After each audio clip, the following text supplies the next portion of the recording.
Xoş gördük əziz dinləyicilər. Hər kəs bilir ki, bu Trumpın 28 maddədən ibarət olan, deməli qanunla sülh təklifindən narahatdır və bu gün biz öz sosial şəbəkələrdə də bunu görürük, televiziyalarda da, bütün dünyada demək olar ki, bu mövzudan danışır və müxtəlif fikirlər var bu barədə. Əvvəla onu demək lazımdır ki, bu təklif həqiqətən də Ukraynanın maraqlarına müəyyən mənada cavab verir. Niyə görə cavab verir? Tutulmuş torpaqlar de facto Rusiyanın ərazisində qalır. Zaten de facto ərazisindədir. Onlar de facto Rusiyanın ərazisində qalmaqla orada bir neytral zona yaradılır və Ukrayna təhlükəsizlik təminatları verilir. Ukrayna NATO'ya girmir, amma NATO'nun 5-ci maddəsi ilə müdafiə olunur. Bütün NATO ölkələri Ukraynanın təhlükəsizliyini müdafiəsinə garantiya rol oynayırlar. 100 milyard dollar Ukraynaya verilir Rusiyanın dondurulmuş vəsaitlərindən və ən kulminasiya nöqtəsi budur. Digər qalan vəsaitlərlə Amerika, Rusiya birgə konsorsiumu yaranır. Bax, görürsünüz məsələ nədir? Dünənki videomda mən nəyi bildirirdim? Bildirirdim ki, əlbəttə ki, bu Trumpın bir ticarət formasıdır və əslində Trump yenə də qazanmaq istəyir. Burada Ukraynanın uduzması məğlubiyyəti yoxdur. Ukrayna zaten qalib gəlib. Bu cür şərtlərlə əgər sülh bağlansa belə yenə də Ukrayna qalib gəlir. Niyə görə? Çünki zaten bundan əvvəl də edilən sülh deyəndəki atəşkəs təklifləri buna uyğunudur. O torpaqlar qalır Rusiya ərazisində de facto, amma de jure yox. Yəni necə ki Azərbaycan torpaqları işğal olunmuşdu Ermənistan tərəfindən de facto. Nə oldu? Üstündən 30 il keçdikdən sonra gedib alındı. Amma Ukraynaya təzminat ayrılır, Ukrayna inkişafı artıq kifayət qədər gücləndirilir və Avropa Birliyinə daxil olur. NATO'ya daxil olmur, amma NATO'nun 5-ci maddəsindən müdafiə olunur və yenə də Trump pul qazanır.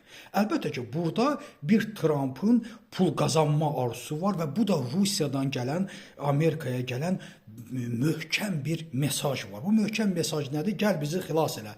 Gəl biz sənin bütün şərtlərinə razıyıq.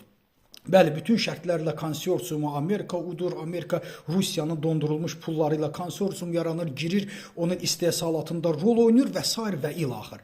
İndi mən sizə bir tarixi faktoru açıqlayacağım indi inşallah. Siz də eşidin və çox maraqlıdır. Burada Trump Rusiyanın simasını qorumağa çalışır, əlbəttə. Çünki Rusiya çökür. Rusiya çökür və Rusiya bu formada davam edə bilməz, amma Rusiyanın simasını qorumaqla və özü üçün yenidən bir pul qazanma, yenidən bir alver predimentinə çevirir. Baxın, 1711-ci ildə Osmanlı və Pyotr arasında Prut müharibəsi baş verib.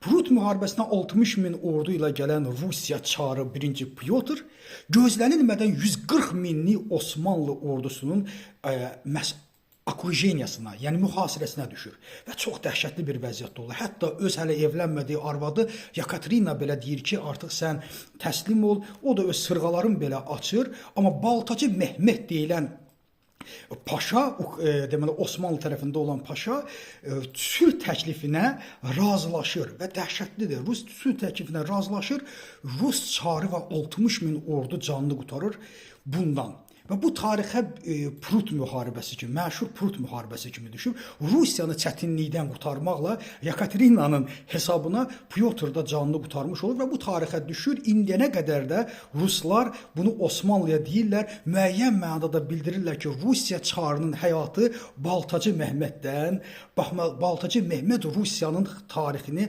və Pyotr'ını, çarını belə qurtarmış oldu. Bu tarixə düşdü, biraz da bundan məzələnirlər də hətta. Bu günlərdə o Baltacı Mehmet rolunu əslində Trump oynayır. Trump Rusiyanı xilas edir, amma bilə-bilə xilas edir. O vaxt Osmanlı imperiyası Rusiyanı mühasirəyə saldığını bilmirdi. Baltacı Mehmet bunun mahiyyətini anlamamışdı, amma bugün Trump bunun mahiyyətini anlaya-anlaya əslində Putini xilas edir. Simasını qorumaqla onu tamamilə çökməsindən xilas edir. Yəni, məsələ bu formadadır. Burada heç də bir faciə yoxdur. Burada Ukraynanın satılması məsələsi yoxdur menyuda. Amma əlbəttə ki, burada Rusiyanın xilası var. Kimsə bunu desə, mən onunla tamamilə razılaşaram. Burada Putinin və Pyotr'ın simasının, sifətinin qorunması ki var. Bunu da Amerika bilə-bilə bütün konsorsiumlarla Putinin altdan bizim bilmədiyimiz hansı təkliflərlə onun yanına gedibsə, ona nəyi udduracaqsa, bütün bu ticari alver fonunda bugün Rusiyanın siması qorunmağa çalışılır. Təşəkkür ederim diqqətinizə görə.